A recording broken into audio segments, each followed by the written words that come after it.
ಸ್ಟೋರಿಗೆ ಸ್ವಾಗತ. ನಾನು ವಿಜಯಲಕ್ಷ್ಮಿ ಶಿವರೂರು. ನಮ್ಮ ರಾಜ್ಯಕ್ಕೆ ಬರಸಿಡಿಲು ಬಡಿದಿದೆ. ನಮ್ಮ ನಾಳ್ತಿರುವಂಥ ಸರ್ಕಾರ ಹಾಗೂ ಅಧಿಕಾರಿಗಳ ಮನಸ್ಸು ಕೂಡ ಬರದಂತಾಗಿದೆ. ಯಾಕೆ ಗೊತ್ತಾ? ವಿಧಾನಸೌಧದಿಂದ ಬರ ಪರಿಹಾರಕ್ಕಾಗಿ ಕೋಟ್ಯಾಂತರ ರೂಪಾಯಿ ನೀರಿನಂತೆ ಬಿಡುಗಡೆ ಆಗ್ತಿದೆ. ಆದರೆ ನಿಜವಾಗ್ಲೂ ಆ ಬರದ ಹಣ ಜನರಿಗೆ ಸೇರ್ತಾ ಇದೆಯಾ? ಇಲ್ಲಿನ ದನ ಕರುಗಳು ಯಾವ ರೀತಿ ನೀರಿಲ್ಲದೆ ಸಂಕಷ್ಟ ಅನುಭವಿಸ್ತಿದೆ? ಉತ್ತರ ಕರ್ನಾಟಕದ ಭಾಗದ ಜನ ಬರದಿಂದ ಹೇಗೆ ತತ್ತರಿಸ್ತಿದ್ದಾರೆ ಅನ್ನೋದನ್ನ ಸಂಪೂರ್ಣ ಚಿತ್ರಣ ತೋರಿಸ್ತೀನಿ ಇವತ್ತಿನ ಕವರ್ ಸ್ಟೋರಿಯಲ್ಲಿ.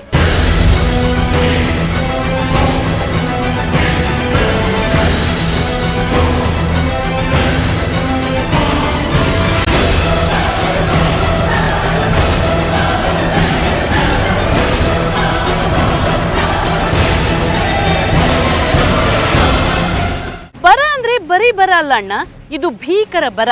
ಈ ಬರಕ್ಕೆ ಮಂದಿಯ ಬದುಕೆ ಸುಟ್ಟು ಕರಕಲಾಗಿದೆ. ನೀವಿಲ್ಲಿ ಕಾಣ್ತಿರ್ಬೋದು, ಈ ರೈತರ ಜಮೀನಿನಲ್ಲಿರುವಂಥ ದಾಳಿಂಬೆ ಗಿಡ ಸಂಪೂರ್ಣವಾಗಿ ಬಿಸಿಗೆ ಸುಟ್ಟು ಕರಕಲಾಗಿದೆ. ಬರೀ ರೈತನ ಬದುಕಷ್ಟೇ ಕರಕಲಾಗಿಲ್ಲ, ಇಲ್ಲಿ ಪ್ರಾಣಿ ಪಕ್ಷಿಗಳು ಕೂಡ ತುತ್ತು ನೀರಿಗೋಸ್ಕರ ಒದ್ದಾಡ್ತಿವೆ. ಇದಕ್ಕೊಂದು ಸಣ್ಣ ಉದಾಹರಣೆ ನಾನು ತೋರಿಸ್ತೀನಿ. ಇಲ್ಲೊಂದು ಪುಟ್ಟ ಗಿಡದಲ್ಲಿ ಒಂದು ಪುಟ್ಟ ಗೂಡಿದೆ. ಆ ಗೂಡಲ್ಲಿ ಹಕ್ಕಿ ತನ್ನ ಸಂಸಾರ ಮಾಡ್ತಿತ್ತು. ಆದರೆ ಈ ಬಿಸಿಲ ಬೇಗೆಯನ್ನು ತಡೆಯಲಾಗಿದೆ. ಆ ಒಂದು ಪಕ್ಷಿ ಏನಿದೆ ಅದು ಕೂಡ ವಲಸೆ ಹೋಗ್ಬಿಟ್ಟಿದೆ, ಗುಳೆ ಹೋಗ್ಬಿಟ್ಟಿದೆ. ಬಿಸಿಲು ತಡ್ಕೊಳಕ್ಕಾಗ್ತಾ ಇಲ್ಲ. ನೀವಿಲ್ಲಿ ಕಾಣ್ತಿರ್ಬೋದು, ಇದೊಂದು ಸುಂದರವಾದ ದಾಳಿಂಬೆ ತೋಟ ಆಗಿತ್ತು. ಆದರೆ ಈಗ ಈ ದಾಳಿಂಬೆ ತೋಟ ಹೇಗಿದೆ ಅಂದರೆ ಬೆಂಕಿಗೆ ಸುಟ್ಟು ಕರಕಲಾಗಿರುವಂತಿದೆ. ರೈತ ಅದೆಷ್ಟೋ ಕನಸನ್ನು ಹೊತ್ತುಕೊಂಡು ತನ್ನ ಬದುಕು ಹಸನಾಗುತ್ತೆ, ಈ ದಾಳಿಂಬೆ ಬೆಳೆದ್ರೆ ತಾನು ಸುಂದರವಾಗಿ ಬದುಕು ಸಾಗಿಸ್ಬೋದು ಅನ್ನುವಂಥ ಆಸೆ ಆಕಾಂಕ್ಷೆಯಿಂದ ಈ ತೋಟ ಮಾಡಿದ್ದಾನೆ. ಆದರೆ ತೋಟ ಹೇಗಿದೆ, ಯಾವ ರೀತಿ ಬರದ ಪರಿಸ್ಥಿತಿ ಇದೆ ಅಂತ ಕಾಣ್ಬೋದು. ಇಲ್ಲಿ ನೋಡಿ ನೀವು, ಇನ್ನು ಸ್ಪ್ರಿಂಕ್ಲರ್ ಹಾಕಿದ್ದಾನೆ, ಎಲ್ಲ ಕೂಡ ಹನಿ ನೀರಾವರಿ ಮಾಡೋಕ್ಕೋಸ್ಕರ ಇಂಥದ್ದು ಎಷ್ಟೋ ಖರ್ಚು ಮಾಡಿ ಅವನು ಇದನ್ನು ಹಾಕಿದ್ದಾನೆ. ಆದರೆ ಅಂತರ್ಜಲ ಕುಸಿದು ಹೋಗಿದೆ. ಈ ಗಿಡಗಳಿಗೆ ಹನಿ ನೀರು ಕೊಡೋಕ್ಕೂ ಕೂಡ ಅವನಿಂದ ಆಗ್ತಾ ಇಲ್ಲ. ಇದು ಉತ್ತರ ಕರ್ನಾಟಕದ ಈ ಭೀಕರ ಬರಗಾಲದ ಪರಿಸ್ಥಿತಿ. ಆದರೆ ದುರಂತ ನೋಡಿ, ನಮ್ಮ ಉತ್ತರ ಕರ್ನಾಟಕದಲ್ಲಿ ಕಳೆದ ಸ್ವಾತಂತ್ರ್ಯ ಪೂರ್ವದಿಂದ ಸ್ವಾತಂತ್ರ್ಯ ನಂತರ ಕೂಡ ಇದೇ ರೀತಿ ಬರ ಬರ್ತಿದೆ. ಆದರೆ ಇವತ್ತಿನವರೆಗೂ ಅವರಿಗೆ ಯಾವುದೇ ಶಾಶ್ವತ ಪರಿಹಾರ ಇಲ್ಲ. ಆದರೆ ಬರದ ಹೆಸರಲ್ಲಿ ಕೋಟ್ಯಾಂತರ ರೂಪಾಯಿ ಬಜೆಟಲ್ಲೂ ಇರುತ್ತೆ, ಜೊತೆಗೆ ಸರ್ಕಾರದ ಬೊಕ್ಕಸದಲ್ಲೂ ಕೂಡ ಹಣ ಇರುತ್ತೆ. ಆದರೆ ಬರೋ ಹಣ ಎಲ್ಲಿ ಹೋಗುತ್ತೆ ಅದು ಕೂಡ ಬರದ ರೀತಿಯಲ್ಲಿ ಇಂಗಿ ಹೋಗ್ತಿದೆ. ನಮ್ಮ ಉತ್ತರ ಕರ್ನಾಟಕ ಭಾಗದ ಜನಪ್ರತಿನಿಧಿಗಳಿಗೆ ನಾವು ಅವರ ಬರ ಪರಿಸ್ಥಿತಿಯನ್ನು ತೋರಿಸುವಂಥ ದುರಂತ ಬಂದಿದೆ. ನಿಜವಾಗ್ಲೂ ಇದಕ್ಕಿಂತ ದೊಡ್ಡ ಒಂದು ಅನಾಹುತ ಇಲ್ಲ.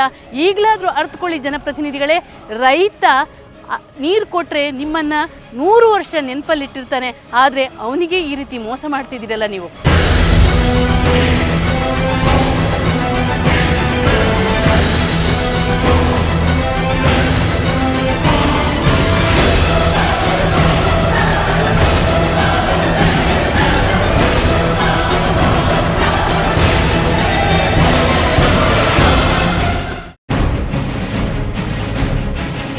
ಉತ್ತರ ಕರ್ನಾಟಕ ಭಾಗದಲ್ಲಿ ಯಾವ ಬಿಸ್ನೆಸ್ ಕೂಡ ಅಷ್ಟು ಚೆನ್ನಾಗಿ ನಡೀತಿಲ್ಲ. ರಿಯಲ್ ಎಸ್ಟೇಟ್ ಬಿಸ್ನೆಸ್ ಕೂಡ ನಡೀತಿಲ್ಲ. ಆದರೆ ನೀರಿನ ಬಿಸ್ನೆಸ್ ಮಾತ್ರ ಅದ್ಭುತವಾಗಿ ನಡೀತಿದೆ. ಯಾಕಂದರೆ ಒಂದೊಂದು ಕೊಡಕ್ಕೆ 3 ರೂಪಾಯಿಂದ ಹಿಡಿದು 5 ರೂಪಾಯಿ ಬೆಲೆ ಮಾಡ್ತಾರೆ. ಬನ್ನಿ ನೇರವಾಗಿ ಯಾವ ವ್ಯವಹಾರಸ್ಥರ ಹತ್ರ ಕೇಳೋಣ, ಮತ್ತು ಜನರ ಹತ್ರ ಕೇಳೋಣ. ಎಷ್ಟೊಂದು ಕೊಡಕ್ಕೆ? 3 ರೂಪಾಯಿ 5 ರೂಪಾಯಿ. 3 ರೂಪಾಯಿ 5 ರೂಪಾಯಿ. ದಿನಕ್ಕೆ ಎಷ್ಟು ಕೊಡ ಹೋಗುತ್ತೆ? ಹೌದಾ, ಭರ್ಜರಿ ವ್ಯಾಪಾರ. ಅವೇ ನೀವು ಎಷ್ಟು ರೂಪಾಯಿ ಕೊಟ್ಟು ತಗೋತೀರಾ? ಯಾವಾಗಲೂ ನಾವು ನಮ್ಗೆ ಎಷ್ಟು ಬೇಕಷ್ಟು ಕೊಡ ತಗೋತಿದ್ದೇವೆ. 2 ಕೊಡ ಬೇಕಾದ್ರೆ 6 ರೂಪಾಯಿ ಕೊಡ್ತೀವಿ. ಏನು ಅಷ್ಟು ಕಮ್ಮಿ ಮಾಡಿದ್ರೆ ಕಮ್ಮಿ ಮಾಡಂಗಿಲ್ಲ ಅವ. ಓ, ಕಾಸು ಕೊಟ್ಟೇ ತಗೋಬೇಕು? ಕಾಸು ಕೊಟ್ಟು ತಗೋಬೇಕು. ಎಷ್ಟು ವರ್ಷದಿಂದ ಹಿಂಗೆ ಕಾಸು ಕೊಟ್ಟು ತಗೋತೀವಿ? ನಮ್ಗೆ ಎಷ್ಟು 20 ವರ್ಷದಿಂದ ಇದೇ ನಡೆದ ನಮ್ದು. ಕಾಸು ಕೊಟ್ಟೆ ತಗೋತೀವಿ.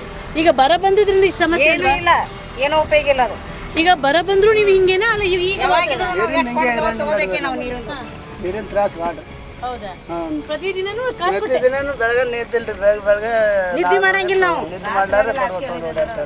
ಯಾಕೆ ಇಷ್ಟೊಂದು ಸಮಸ್ಯೆ? ಪಕ್ಕದಲ್ಲಿ ನದಿ ಹರಿತಿದೆ ಬೇರೆ. ಏನು ತ್ರಾಸ ಮಾಡಿ ಇಲ್ರಿ, ಏನು ತ್ರಾಸನೇ ಅದ್ರ ನೀರಿನ ಒಟ್ಟೆ 2 ವರ್ಷ ಆಯ್ತು ಇದೆ ನಮ್ ನಡೆದ. ಈ ಸಲ ಬೇರೆ ಬರ ಬೇರೆ ಬಂದಿದೆ ಜಾಸ್ತಿ. ಬೇರೆ 2 ವರ್ಷ ಆಯ್ತು ಬರ ಬಂದ್ ಒಟ್ಟು ನೀರೇ ಇಲ್ರಿ ಒಟ್ಟೆ. ಕಳೆದ 20 ವರ್ಷದಿಂದ ಇವರ ಪರಿಸ್ಥಿತಿ ಇದೇ ರೀತಿ ಇದೆ. ಅದರಲ್ಲೂ ಈ ಬಾರಿ ಅಂತೂ ಮಳೆನೂ ಬಂದಿಲ್ಲ. ಜೊತೆಗೆ 2012ನೇ ವರ್ಷ ಅತ್ಯಂತ ಬಿಸಿಲ ವರ್ಷ ಅನ್ನುವಂಥ ದಾಖಲೆ ಕೂಡ ಆಗಿದೆ. ಹವಾಮಾನ ತಜ್ಞರೂ ಹೇಳಿದ್ದಾರೆ. ಅದಲ್ಲದೆ ಈಗ ನಾವಿರೋದು ಮಾರ್ಚ್ ಆರಂಭದಲ್ಲಿ ಮಾತ್ರ. ಇನ್ನು ಏಪ್ರಿಲ್, ಮೇ, ಜೂನ್ ಇದನ್ನು ನೆನೆಸುವಾಗ ನಿಜವಾಗ್ಲೂ ಹೆದರಿಕೆ ಆಗ್ತಿದೆ. ಇವರ ಪರಿಸ್ಥಿತಿ ಏನು ಅನ್ನುವಂಥದ್ದು ಆತಂಕಕಾರಿ ವಿಚಾರವಾಗಿದೆ. ಅಧಿಕಾರಿಗಳೇ ಇನ್ನಾದರೂ ಕಣ್ತೆರೆದು ಇವರಿಗೆ ಏನಾದರೂ ವ್ಯವಸ್ಥೆ ಮಾಡಿಕೊಡಿ.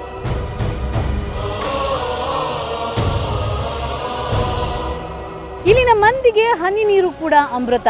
ಇಲ್ಲಿನ ಜನ ಒಂದು ಬಿಂದಿಗೆ ನೀರಿಗೆ ಎಷ್ಟು ದೂರ ಹೋಗ್ತಾರೆ ಅನ್ನೋದನ್ನು ನಾನೊಂದು ಸಣ್ಣ ಉದಾಹರಣೆ ತೋರಿಸ್ತೀನಿ ನೋಡಿ. ಈಗ ಬರ್ತಿದ್ದಾರೆ ಅವರು, ಸೈಕಲ್ನಿಂದ ಸುಮಾರು 10 ಕಿಲೋಮೀಟರ್ ದಾಟಿ ಬರ್ತಾ ಇದ್ದಾರೆ.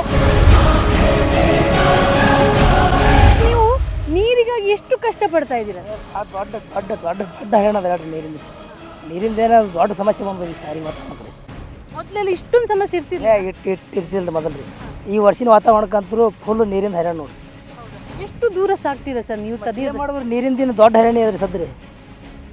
4 ಕಿಲೋಮೀಟ್ರ್ ಹೋಗ್ಬೇಕ್ರಿ, 4 ಕಿಲೋಮೀಟ್ರ್ ಬರ್ಬೇಕ್ರಿ ದಿವಸ. 2 ಬಿಂದಿಗೆ ನೀರಿಗೋಸ್ಕರ ಈ ಬಿಸಿಲಿಗೆ ಅದೇನು ದೊಡ್ಡ ಹೈರಾಣ ನಡೆದ ಸರ್ ನೀರಿಂದ. ಸರ್ಕಾರ ಏನಾದರೂ ನಿಮಗೆ ವ್ಯವಸ್ಥೆ ಮಾಡಿದೆಯಾ ನೀರಿನ ಪರ್ಯಾಯ ಟ್ಯಾಂಕ್? ಏನು ಮಾಡ್ಯಾರಿ? ಏನು ಮಾಡೋದಿಲ್ಲ ಬಿಡೋದಿಲ್ಲ, ಹಿಂಗೆ ತೋಟ ತಿರುಗಾಡಿ ತೊಗೊಂಬರೋದ್ರಿ. ನಾವು ಅವ್ರ ವ್ಯವಸ್ಥೆ ಮಾಡಿದ್ರೆ ನಾವು ಬರ್ತಿದ್ದಿಲ್ಲ ರೀ. ಅಲ್ಲಿ ನಮ್ಮ ತೋಟದಂತೇಳಿ ಒಂದು ಬೋರ್ ಹಾಕ್ಯಾರಿ, ಅದು ಬಂದು ಬಿದ್ದದ ರೀ. ದಿನ ನಾವು 8 ಮಂದಿ ಇದೇವೆ ರೀ. ದಿನ ಸಂಜೆ 2 ಮುಂಜಾನೆ 2 ಬರೀ ಕುಡಿಯೋಕ್ಕಷ್ಟೇ, ಮತ್ತೆ ಬಟ್ಟೆ ಒಗೆಯೋಕ್ಕೆ ಅದಕ್ಕೆ ಬಟ್ಟೆ ಒಗಿಲಿಕ್ಕಂತೂ ನಾ ಇಲ್ರಿ ಒಟ್ಟು ಅದು. ಏನೂ ಇಲ್ರಿ. ಬೇಸಿಗೆ ಬರುವವರೆಗೆ ನೀವು ಇದೇ ಬಟ್ಟೆ ಹಿಂಗೆ ಇದೇ ಪ್ರಕಾರ ಹೋಗೋದು ನೋಡ್ರಿ ಒಟ್ಟು. ನೋಡಿ, ಕಾಶಿನಾಥ್ ಅವರು ಪ್ರತಿದಿನ 2 ಬಿಂದಿಗೆ ನೀರಿಗೋಸ್ಕರ ಎಷ್ಟು ದೂರ ಹೋಗ್ತಾ ಇರ್ತಾರೆ ಅಂದರೆ ಇದು ಇವರು ಒಂದು ಸಣ್ಣ ಉದಾಹರಣೆ ಅಷ್ಟೇ. ಇದೇ ರೀತಿ ಉತ್ತರ ಕರ್ನಾಟಕ ಭಾಗದ ಅದೆಷ್ಟೋ ಮಂದಿ ಕಿಲೋಮೀಟರ್ ಉದ್ದ ಸಾಕ್ತಾನೆ ಇರ್ತಾರೆ, ಬಿಂದಿಗೆ ನೀರು ತರ್ತಾನೆ ಇರ್ತಾರೆ. ಆದರೆ ಸರ್ಕಾರದ ಒಂದು ಕರುಣೆನೇ ಹುಟ್ಟಲ್ಲ. ಇವರು ಇಷ್ಟು ಕಷ್ಟಪಡ್ತಿದ್ದಾರೆ. ಇವ್ರಿಗೊಂದು ಶಾಶ್ವತ ಪರಿಹಾರ ಒದಗಿಸಿದರೆ ಇವರ ಬದುಕು ಇಷ್ಟೊಂದು ದುಸ್ತರ ಆಗ್ತಿರ್ಲಿಲ್ಲ. ಖಂಡಿತವಾಗಿ ಇವರ ಬದುಕು ಹಸನಾಗ್ತಿತ್ತು. ಆದರೆ ಅಧಿಕಾರಿಗಳಿಗೆ ಬರೀ ಹಣ ಮಾಡುವಂಥದ್ದು, ಜನಪ್ರತಿನಿಧಿಗಳಿಗೆ ಬರೀ ಭರವಸೆ ಕೊಡುವಂಥದ್ದು ಮಾತ್ರ. ಹಾಗಾಗಿ ಅವರಿಗೆ ಬೇರೆ ಯಾವುದೂ ಕಾಣ್ತಾ ಇಲ್ಲ. ಇದೇ ರೀತಿ ಮುಂದುವರೆದ್ರೆ ಜನ ನಿಜವಾಗ್ಲೂ ರೊಚ್ಚಿಗೆ ಹೇಳ್ತಾರೆ. ಹೇಗೆ ರೊಚ್ಚಿಗೆ ಹೇಳ್ತಾರೆ ಅನ್ನೋದನ್ನು ತಿಳಿಸ್ತೀನಿ ಒಂದು ಸಣ್ಣ ಬ್ರೇಕ್ನ ನಂತರ.